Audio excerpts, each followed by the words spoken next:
The three worlds. This is part 2 of Bridging the Interpersonal Gap. After this role play, when you've given me the words, now you're going to find out that how seeing is a creative act, or perception is actually a projection of our own material out there on reality, or we're making it all up. Now this is, for many people, a shocking, surprising discovery. And many people resist this discovery because it's so scary. But maybe, as you'll see in a few minutes, we actually are walking around seeing things, not realizing it. In the act of seeing, we're actually creating what we see out there. Okay, here we go. Here's how it works. Something happens in the world. It's been encoded by a person over here. What's the theoretical number of things that might have gone into that action? It's actually infinite. Let me tell you a story. This is a true story. Some of my stories are not so true. This one is true. I'm 17 years old. I'm a senior in high school in Richmond, Virginia. I'm very shy. I don't have a girlfriend. I'm a Boy Scout and a swimmer and all that. But I have friends that are girls, but I don't have a girlfriend. And Marie Welsh, who was the head cheerleader, said, "Johnny Scher, it's New Year's Eve coming up. You need a date." My heart starts pounding. Oh, my Lord, what happens on a date? And she said, "Don't worry, I fixed you up. Fixed you up with Diane." Oh, my God, my heart started pounding because she was the cutest girl with the face and the personality and everything, just absolutely amazing. And I thought, my goodness, what kind of a deal did Marie make with Diane to get her to go out with me? She should be going out with the quarterback of the football team or something like that. Marie said, "Don't worry, you're going to be fine. Just go take her to Tommy and Susan's house. We're having a party New Year's Eve." So I go pick up Diane. She gets in the car. She is just cute as a button. I take her to Tommy and Susan's house. We get out. We go inside.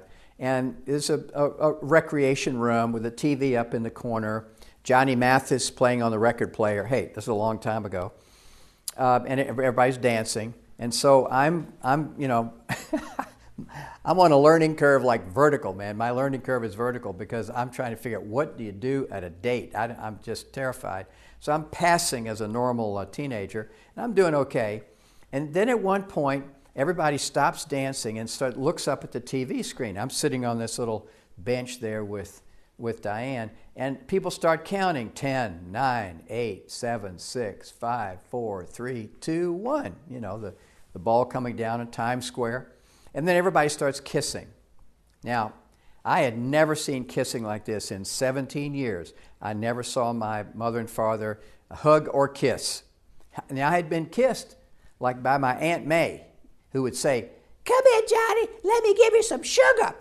You know, those sloppy kisses like that, but I had never seen kissing like this before. So Diane, bless her heart, she takes my face and she turns my face around and she gives me the sweetest kiss. And I'm thinking, now I understand why people like to do this. Oh yeah. So we dance a little more, and then it's time to take her home. So we go out and we get in the car, and on the way back in the car, I'm thinking, I wonder if I could get another one of those kisses. So we pull up to her house. I go around, open the door. Hey, it's a long time ago. We walk up to the front door. She takes out her keys, opens the door, goes inside, and I sort of lean into the door, and she closes the door. And the door locks. And from inside the door, I hear her talking. And what I heard her say was, "Johnny, don't get any ideas. The only reason I let you kiss me is because it was New Year's Eve." That's what I heard. And I'm devastated. I crawl back on my hands and knees back to my car and drive away. Now, I had friends, buddies of mine, that would have walked away from that door saying, "Boy, what's wrong with her?" I walked away from that door saying, "What's wrong with me?" Now, what's the theoretical number of things that could have been happening behind the door? So let's say this is Diane behind the door. What's the theoretical number of things that might have been happening behind the door? The answer is infinite. There's an infinite number of things. Maybe her dad was standing there and she wanted to show her dad that she was being a good girl. Maybe these are all things that have explanations that have come up in the course of our seminar. Maybe she was testing me to see if I was really serious. Maybe she wanted me, she'd already gone past her rule of not kissing on the first date, and she didn't want me to think that she was easy or something like that. I know another one that somebody suggested, that Maybe she was so excited by that first kiss that she was afraid to let me in because she couldn't control herself. And I thought, yes, that's finally, after 50 years, I finally figured out what happened behind the door. Why not? I'm making it up anyway. Why not make up something that has some possibility in it, okay? Well, what's the theoretical number of things that might have been happening in a young man's world outside the door? What's the theoretical number? Again, it's infinite. But no. How many interpretations were actually available to me in that moment? One. And I brought it with me to the party. Why would she go out with me? So right away, I interpreted that, of course she wouldn't want to kiss me again, and I'd drive home devastated. Now, this is the way the world works. There's an infinite number of things going on in that other person. There's an infinite number of possibilities for you to see what's going out there, but because of your history, your background with this person or other situations, there's a kind of a default interpretation. Now, what's the chances of these matching up perfectly every single time? Very, very slim. Yeah, here we go. Here's why. Because seeing is a creative act. And here's an example. Piaget, the famous Swiss child educator, said that when a child sees the name, when we teach the child the name of the bird, the child loses the bird. Now they only see the label, duck or robin or whatever the name of the bird is. They no longer see that particular bird. Fascinating. Here's another one. The three umpires. Somebody said, how can an umpire stand behind home plate in an American baseball game? The ball comes flying in 100 miles an hour. Without any hesitation, the umpire says, strike, or ball, or something like that. So this guy started interviewing umpires. He got three umpires, and he got three different answers. How do you do that without any hesitation? The first umpire said, it's easy. If it's a ball, I call it a ball. If it's a strike, I call it a strike. And the second umpire said, hey, I just call them the ways I sees them. But the third umpire said, you know what? They ain't nothing till I calls them.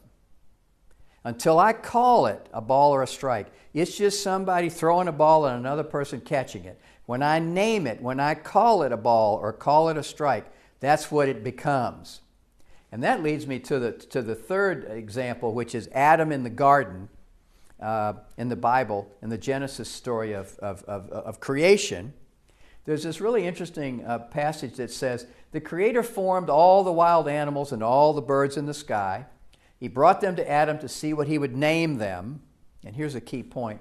And whatever Adam called each living creature, that is what it became.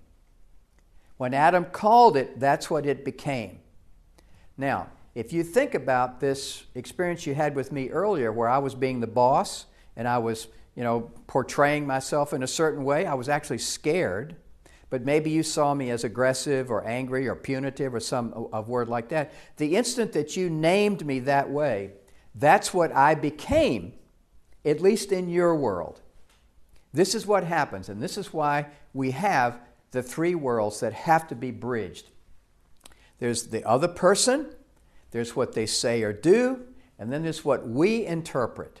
So the way to bridge the interpersonal gap, the way to bridge these three worlds, as I like to say it, is let's get our bubbles on the table. This is what I understood. Where were you coming from? When you said this or did this, this is what I made up about it. That's a really powerful way to say it. When you said that, this is what I made up. Or this is what happened in my world. What was going on over there for you? If you want to know the step-by-step process for how to bridge this gap and work with the three worlds, look at the video on drama, D-R-A-M-A. I think you're going to really like that because you're in a drama now with this person. And by practicing the drama process, you can co-author together with the other person a new drama, one that has more possibility in it and one that bridges the interpersonal gap.